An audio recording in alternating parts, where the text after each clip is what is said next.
আচ্ছা next উইজেট improve contact form. আচ্ছা আমরা তো মেইল চিম দিয়ে কি করছি, পপ আপ করছি বা করছি, তারপর হচ্ছে এখানে জেনারেল ফর্ম ছাড়াও তোমার যে ফিক্সড কিছু থাকে না, টপে বটমে বিভিন্ন অ্যানাউন্সমেন্ট, পপ আপ, রাইটে ফিক্সড, এই জিনিসগুলোর জন্য ইমপ্রুভ কন্টাক্ট ফর্মটা অনেক বেটার। ইনস্টল দিচ্ছি, অ্যাড অ্যাপ। মানে এটা আসলে ফর্মের জন্য নয়, এটা আসলে pop up, fixed pop up, বটমে বা টপে ফিক্সড, রাইটে ফিক্সড, এরকম বিভিন্ন পপ আপ তৈরি করার জন্য কাজে লাগবে। হ্যাঁ install.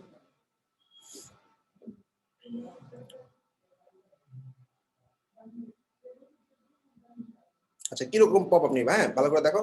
Email opt-in pop up, এটা হচ্ছে টপে বা বটমে। প্রমোশনাল বার, প্রমোশনাল বার মানে কি, ধরো তোমার কোনো অফার চলতেছে, তুমি কোন কোডটা এখানে দিয়ে দিলা, ঠিক আছে, এছাড়াও তুমি জেনারেল পপ আপ তৈরি করতে পারবা। ঠিক আছে, আমরা আশাটা ক্রিয়েট করি। সোশ্যাল মিডিয়া শেয়ারটা কি দেখছিলাম, সোশ্যাল শেয়ার এটাও এখানে আছে। হ্যাঁ আমি যে ফার্স্টে ক্রিয়েট উইজেট দিলাম। আচ্ছা উইজেটটা আমরা কি ধরনের নিব, আমরা এখন মনে করো সোশ্যাল শেয়ারটা নিয়ে নিই। সোশ্যাল শেয়ার, সোশ্যাল ফলো বা সোশ্যাল শেয়ার নিলাম, ক্লিক করলাম। আচ্ছা চলে আসছে। এখন ওরা সোশ্যাল মিডিয়া লিংক চাচ্ছে, তাই না? আমি আপাতত সব হ্যাশট্যাগ দিয়ে রাখলাম, তোমরা লিংক বসাবা। টুইটার দিলাম, গুগল প্লাস লাগবে না, লিঙ্কডইন দিচ্ছি। ঠিক আছে, তিনটা লিংক শেয়ার হবে। ঠিক আছে, শেষ। রিভিউটা এই যে এরকম। আরেকটু দিই, আরো একটা দিবেন, খারাপ লাগতেছে। ইউটিউব দিয়ে দিলাম, পিন্টারেস্টও দিয়ে দিই, হইলো।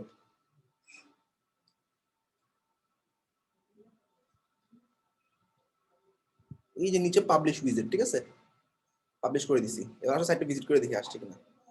সাইটটা ভিজিট করি, এই হলো আমার সাইট। এই যে বামে চলে আসে, তাই না?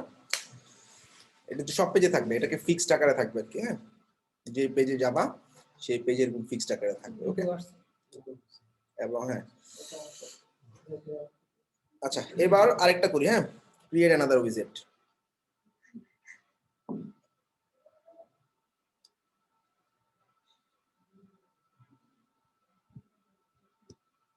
আচ্ছা এটা কি প্রমোশন পপ আপ, ঠিক মাঝখানে, এটা চাচ্ছি না।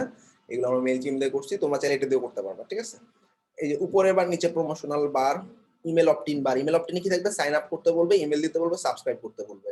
আর প্রমোশন বারে আসলে কিছু লেখা টাকা থাকবে। এই ক্লিক করলাম প্রমোশন বারে।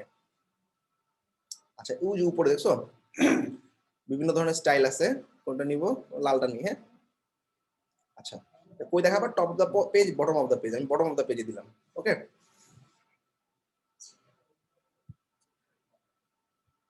এবার দেখো এখানে কি লেখা আছে, এই যে এরকম থাকবে ফিক্স, তাই না?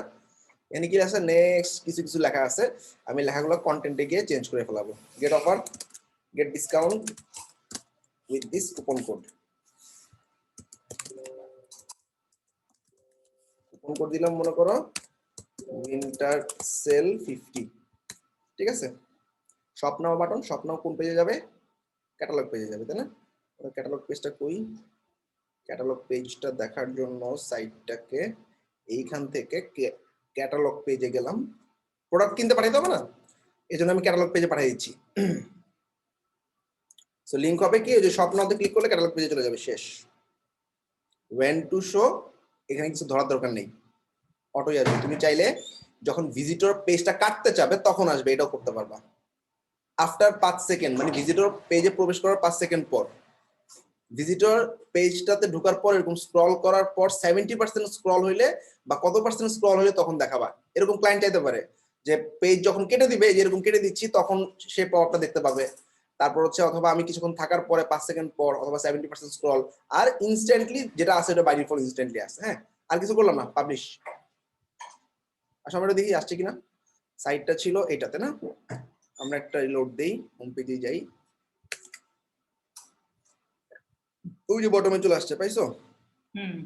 এই যে গেট ডিসকাউন্ট কুপন কোড, এত শপ নাও ক্লিক করলে বাটনে চলে যাবে। ওকে, ইজি রাইট?